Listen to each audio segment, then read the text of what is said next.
Alright, someone asked about like milling and how to mill a frame. So you could put sound and DCC in an engine. So this is a P2K frame that you see here.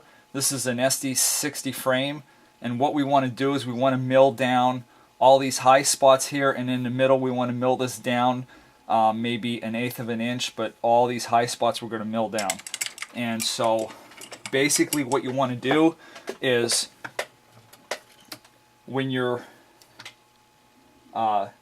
bit comes down, you don't want to take any more off than say 1/8 of an inch at a time, because it'll be too much, it'll bind, and then you'll have a problem with your bit binding, and it'll cause a lot of problems.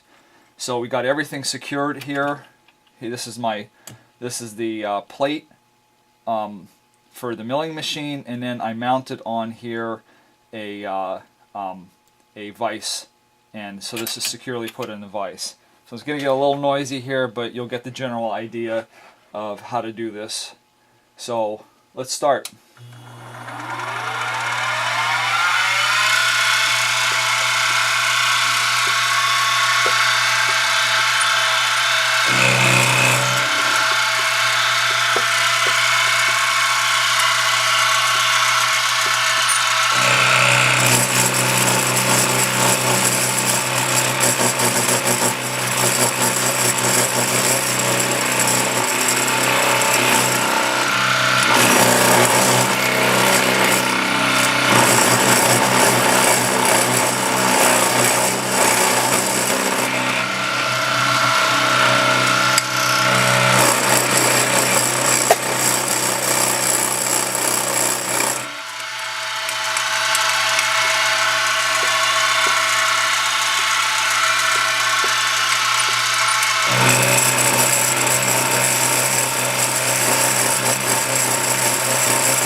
And so that gives you a general idea. So probably what I'm going to do here is I want to go down another 1/8 of an inch in this area, and then that will give me plenty of room to put the decoder.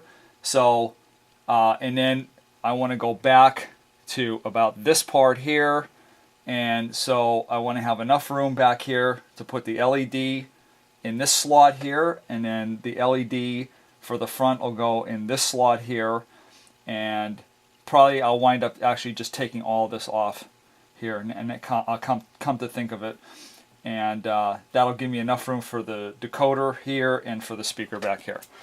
Okay, and remember, just be patient. You don't want to take more than 1/8 of an inch off at any given pass, and then you won't have any problems. If you have any questions, you can email me on YouTube. All right.